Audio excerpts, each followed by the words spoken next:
बिस्मिल्लाहिर्रहमानिर्रहीम। अस्सलाम वालेकुम व्यूअर्स, मैं उम्मीद करती हूँ कि आप सब खैरियत के साथ होंगे। आज मैं आपको पिशावरी नमकीन गोश्त की बहुत ही मज़ेदार सी रेसिपी बनाना सिखा रही हूँ। बहुत ही इजी तरीके के साथ और झटपट से ये लाजवाब सी रेसिपी बनकर तैयार हो जाती है। आप भी इसको ज़रूर ट्राई करना और साथ ही मेरे चैनल को सब्सक्राइब करना, मेरी वीडियोज़ को लाइक और शेयर करना मत भूलिएगा। इसी के साथ ही हम आज की रेसिपी स्टार्ट करते हैं। पिशावरी नमकीन गोश्त बनाने के लिए सबसे पहले हमने एक पैन लेना है और इसमें 3 टेबलस्पून कुकिंग ऑयल ऐड करना है। कुकिंग ऑयल को मीडियम फ्लेम पर गर्म कर लेना है। जैसे ही कुकिंग ऑयल गर्म हो, इसमें हमने मटन ऐड कर देना है। मटन यहाँ पर मैंने फ्रीज किया हुआ था, लेकिन कोई मसला नहीं है। जब हम इसको कुकिंग ऑयल में फ्राई करेंगे तो ये बिल्कुल सेपरेट हो जाएगा।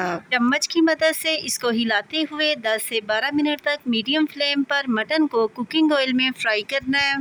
मटन को कुकिंग ऑयल में फ्राई करने से मटन में एक बहुत ही ज़बरदस्त सा टेस्ट आ जाएगा। और साथ ही इसमें हमने 1 टेबलस्पून अदरक और लहसुन का पेस्ट ऐड करना है। चम्मच की मदद से इसको हिलाते हुए इसको भी मटन के साथ फ्राई कर लेना है। पेशावरी नमकीन गोश्त की ये रेसिपी आप रोटी और पराठे के अलावा वैसे भी खा सकते हैं। ये वैसे भी बहुत ही टेस्टी लगता है। ज़्यादातर तो लोग पेशावरी नमकीन गोश्त को रोटी के बगैर ही खाते हैं। ये रोटी के बगैर भी बहुत ही टेस्टी लगता है। पेशावरी नमकीन गोश्त की इस रेसिपी में ना तो ज़्यादा मसालों का यूज़ किया जाता है, इसमें सिर्फ एक ही मसाला नमक यूज़ किया जाता है। अक्सर बच्चे कुर्बानी का गोश्त या नॉर्मल रूटीन में गोश्त खाना पसंद नहीं करते। आप अपने बच्चों को पेशावरी नमकीन गोश्त की ये रेसिपी बनाकर ज़रूर खिलाएं। आपके बच्चों को पेशावरी नमकीन गोश्त की ये रेसिपी बहुत ही यूनिक और बहुत ही टेस्टी लगेगी। बच्चों के साथ साथ बड़े भी इस रेसिपी को बहुत शौक से खाते हैं। 12 मिनट गुजर चुके हैं। अब इसमें हमने हाफ टी स्पून नमक ऐड करना है। इसमें आम गोश्त की निस्बत नमक का इस्तेमाल कम किया जाता है और इसमें कोई और मसाला यूज़ नहीं किया जाता। अगर इस गोश्त में हम नमक ज़्यादा डालेंगे तो ये बहुत ही ज़्यादा नमकीन हो जाएगा।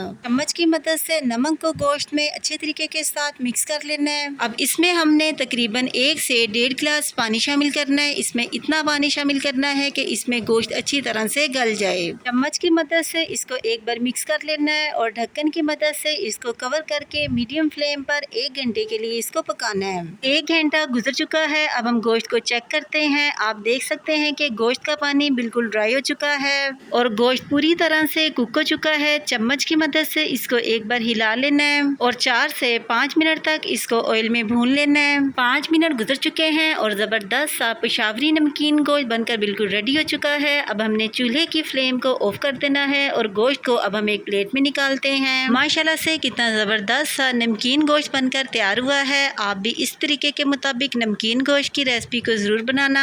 ये रेसिपी आपको बहुत ही यूनिक और बहुत ही डिफरेंट लगेगी और आपको बहुत पसंद आएगी। अगर आपको मेरी आज की पेशावरी नमकीन गोश्त की ये रेसिपी पसंद आए तो कमेंट सेक्शन में अपनी राय के बारे में मुझे ज़रूर बताइएगा कि आपको मेरी आज की ये रेसिपी कैसी लगी। इसी के साथ ही मैं आपसे दोबारा मिलूंगी नेक्स्ट प्रोग्राम में एक नई रेसिपी के साथ। तब तक के लिए अपना बहुत ही ख्याल रखिएगा और मुझे अपनी दुआओं में ज़रूर याद रखिएगा। मैं अब आपसे इजाज़त चाहती हूँ। अल्लाह हाफिज़।